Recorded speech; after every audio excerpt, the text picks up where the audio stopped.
Good morning. I have my jacket on today. It's cold in our house, but I'm trying to be frugal with the heater.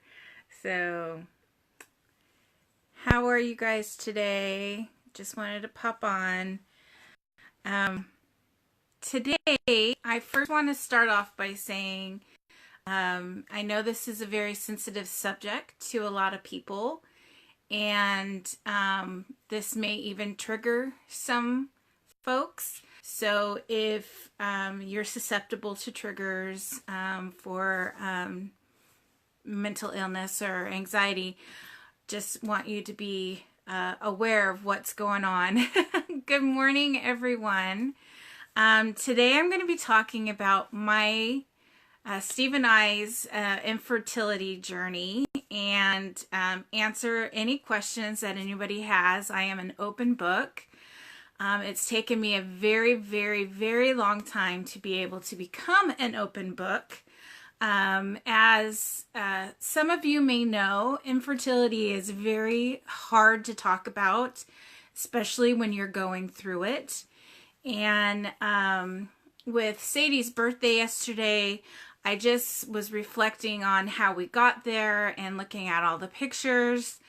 And I made her a baby book with her 3D ultrasounds and stuff in it. And so I was going through that. And so I really was reflecting on our journey on how we got there. And some of you may know, those who are really close with me, know that it took Steve and I a very long time to conceive. For those who don't know, it took us 14 years. Steve and I were married for a very long time before we were able to conceive naturally the first time, 8 years. It took us 8 years before we were able to conceive naturally. That almost ended in the loss of my life, and we did lose a child, and her name is Brianna, and we lost her. She was not very old, of course, but we didn't know it was a girl, so we named her Brianna. And that was back in 2001, 2002, back in that time period. And it took us so long to get there that it was devastating, as you could well imagine. It took us another few years before my fur baby is coming into my office. Sorry. So, if it took us another couple of years before we decided to go to seek help. And I was never diagnosed with anything up until this point. And my amazing doctor at the time had just gone through in vitro and had her twins, and she recommended the doctor's office that she went through, which, if anyone is ever seeking this, I highly, highly suggest that you, number one, reach out to your primary care, and if you are looking for an infertility specialist, please let me know. Fertility Surgical and Associates in Thousand Oaks, California is absolutely amazing. And that is how we were able to conceive. It was not an easy task. Our first visit, the doctor looked at me and said, "You have PCOS." And I'm like, "What?" And he said, "You have PCOS." And he did a thorough examination, and sure enough, I have PCOS. And for those who don't know, it's polycystic ovarian syndrome, which basically means that my ovaries have a misfire, if you will. So there are some months that I don't release an egg, and there's some months that I release one egg, like normal. And then there's some months where I release multiple eggs. They're called cysts. When your ovary forms, when your ovary is getting ready to release an egg, it forms a cyst, and that's where the egg comes out, is through that cyst. And so what happens is the more cysts I had, the more painful it was. And the more cysts I had, sometimes it would short out the ovary communication, and sometimes it would fire, sometimes it wouldn't fire, sometimes it would fire all of them.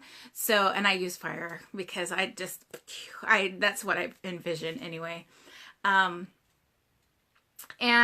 so it made perfect sense. And I started on a medication that, believe it or not, is a diabetic medication, because the way our ovaries release the eggs and the way our body tells our ovaries to release getting ready, it's insulin.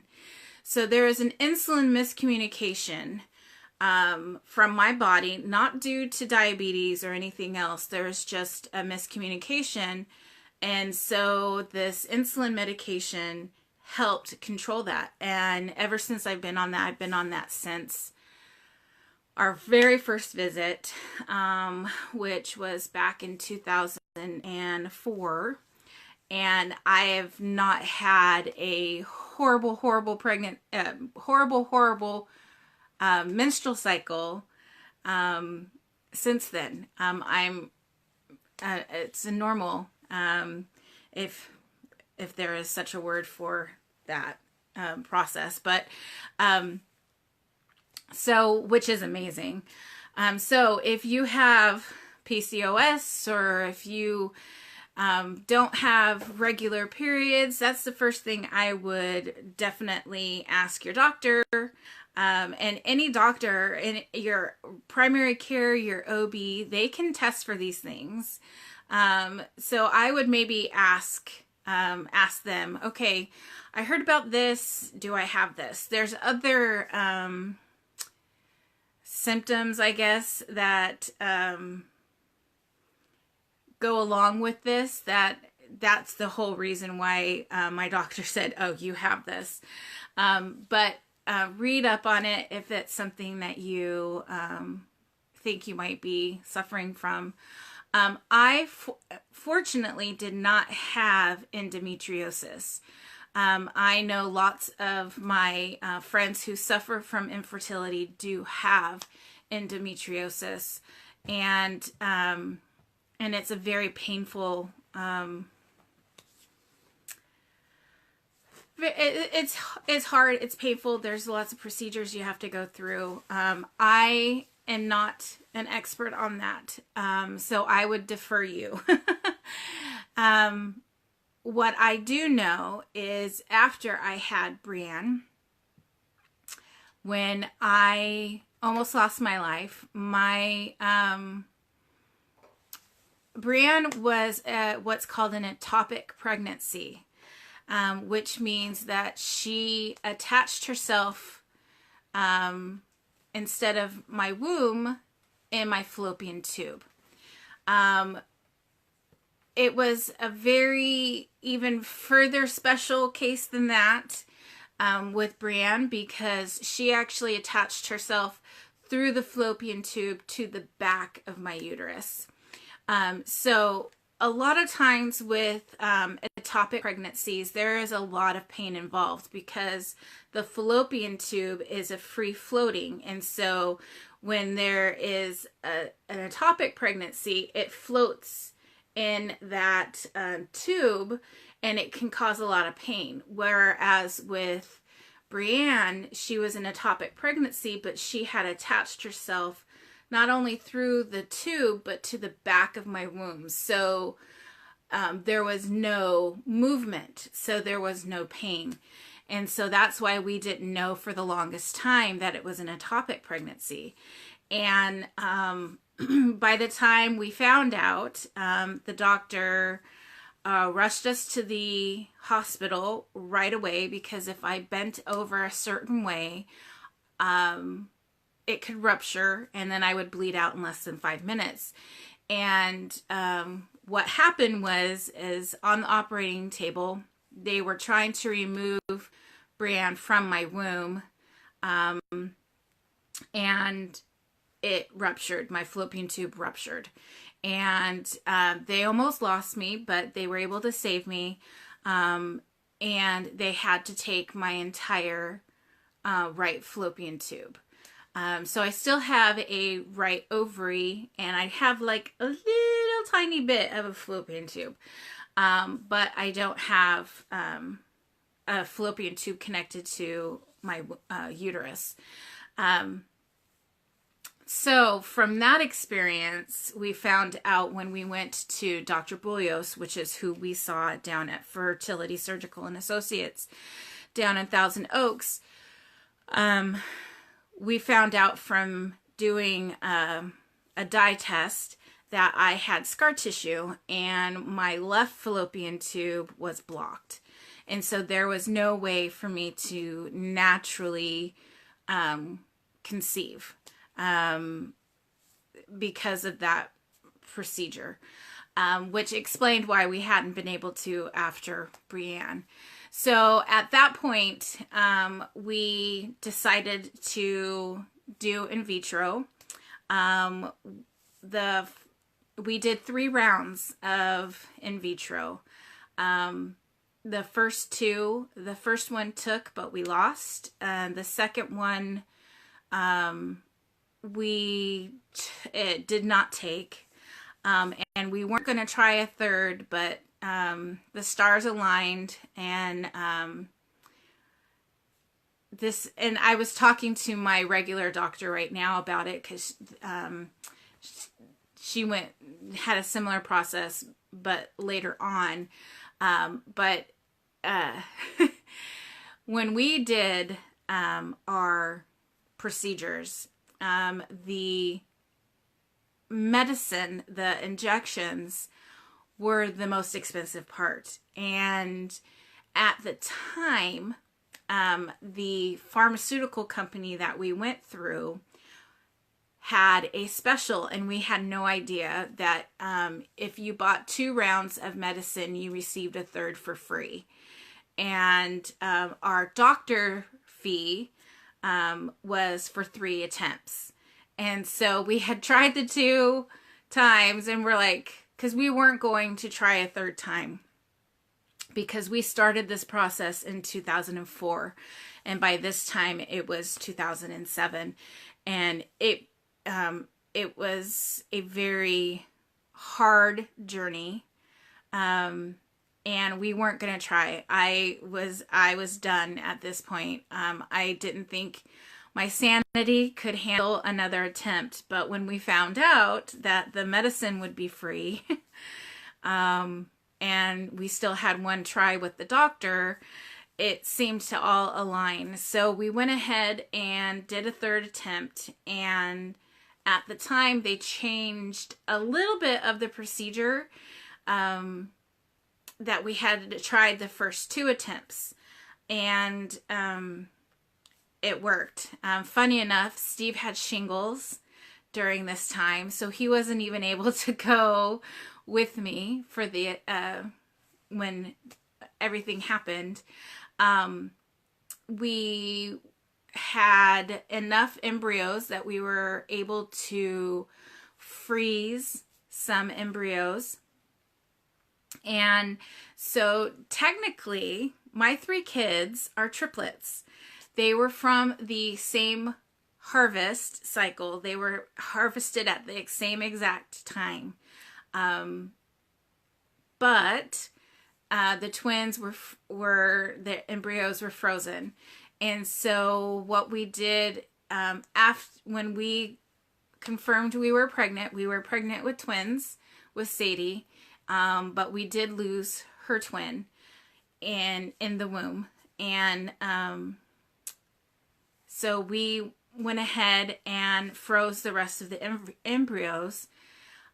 We weren't sure if we were going to try again, but we really wanted to try 4-boy.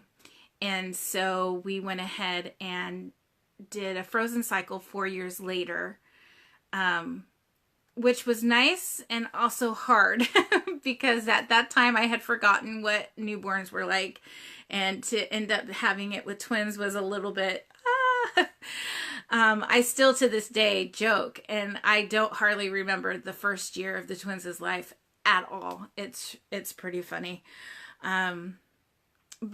And so we had the frozen cycle. We actually thawed 3 embryos. One did not thaw correctly. We lost it, and then we implanted the 2, and they both took. So that is my infertility journey in a nutshell.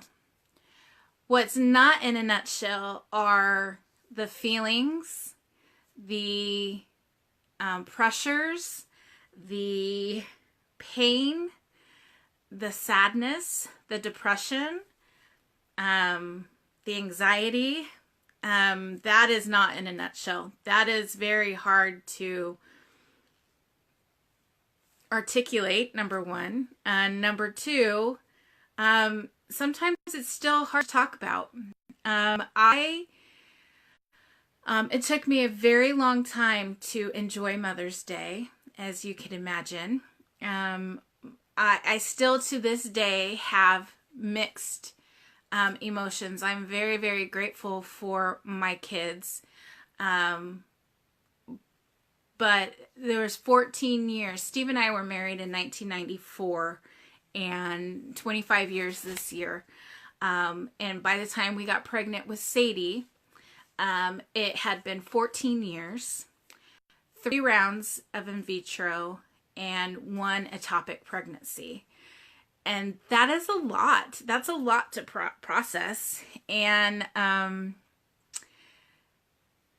you know what? There are times that, we look at each other and go, what were we thinking? But we wouldn't. I mean, our family is complete because they're all here. And if there's anything I can say to any newlyweds, don't rush it. Don't rush it. Enjoy that time. My fur baby is climbing the back of my chair right now. Sorry. Yeah. Don't rush into having kids. Get to know each other. I am so blessed to have had that many years to have Steve by myself. As much as we both really wanted kids, and as much as it was painful and all the ups and downs of the infertility, I could not imagine not having those years with Steve all to myself. He truly is my very best friend, and the reason is because we had that time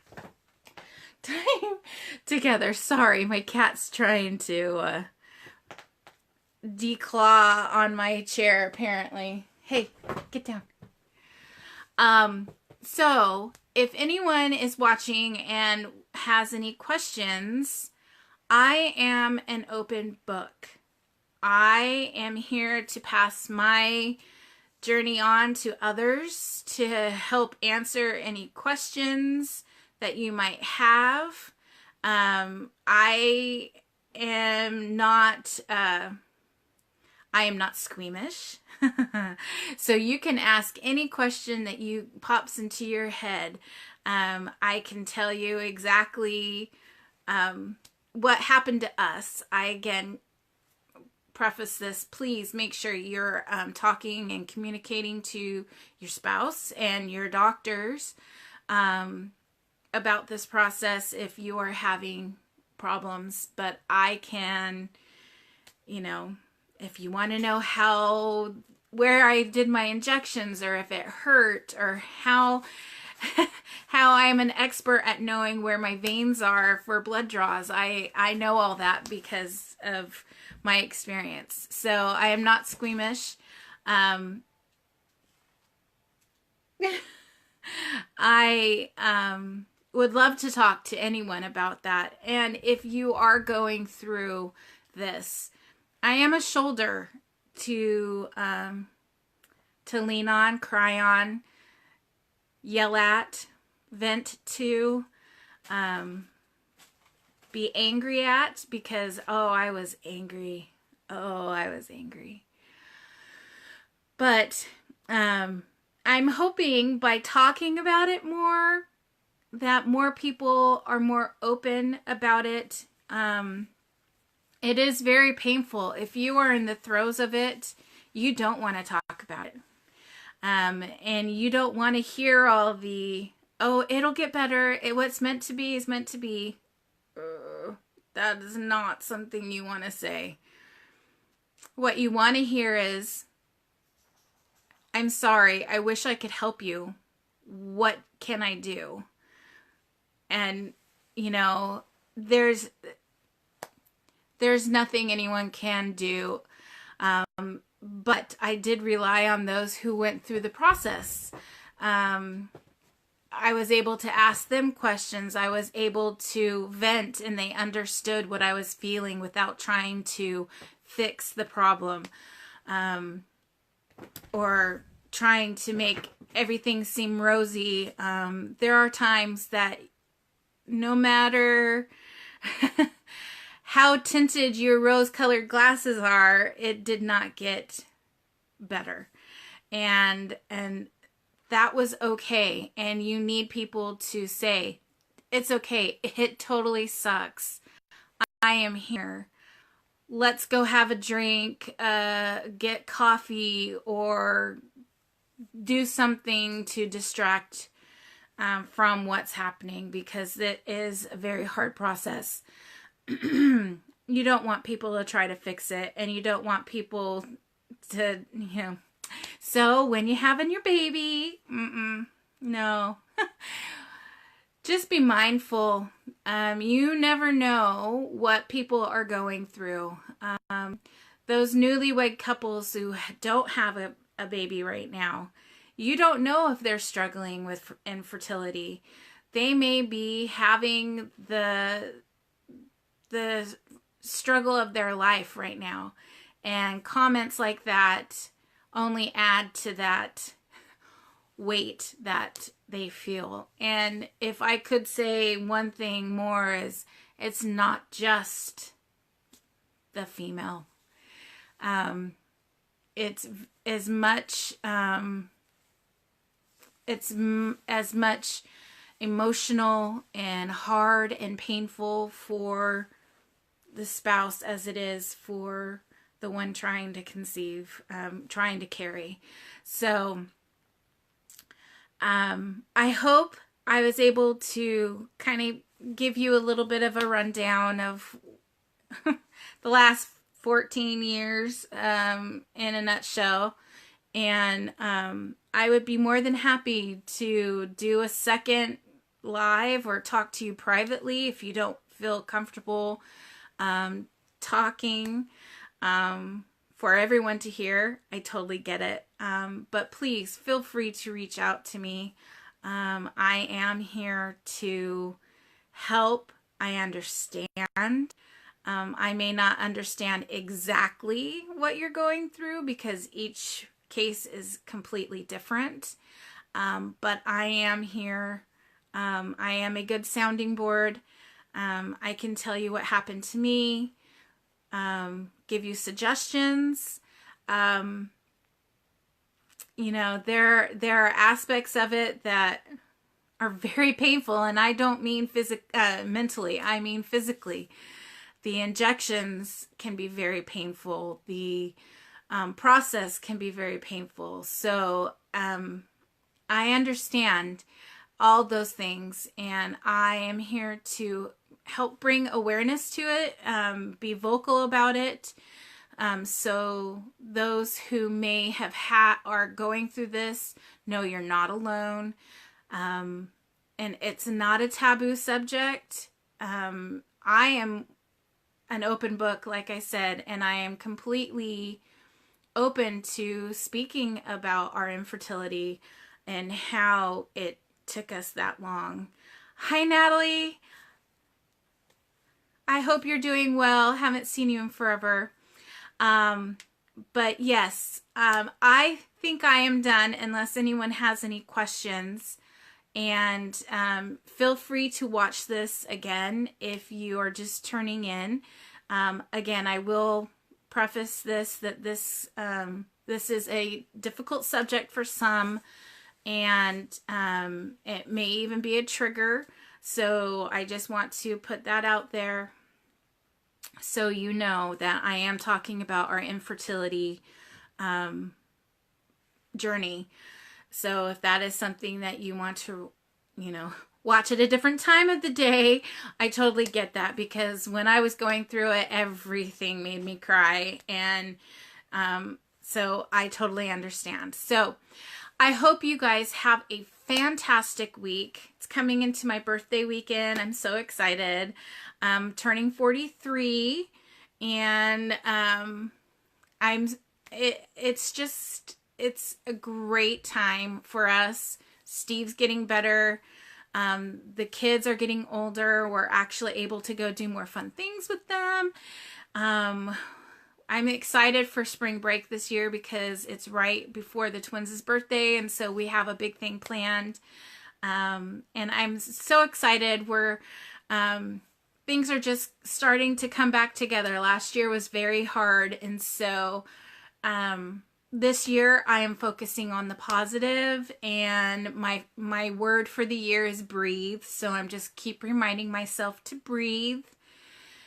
That even if I can't control something, I can breathe my way through it, and it will get better. So I hope you guys have a fantastic week.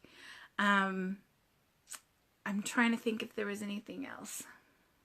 Next week, I will be here, same time, 10 a.m. Pacific time.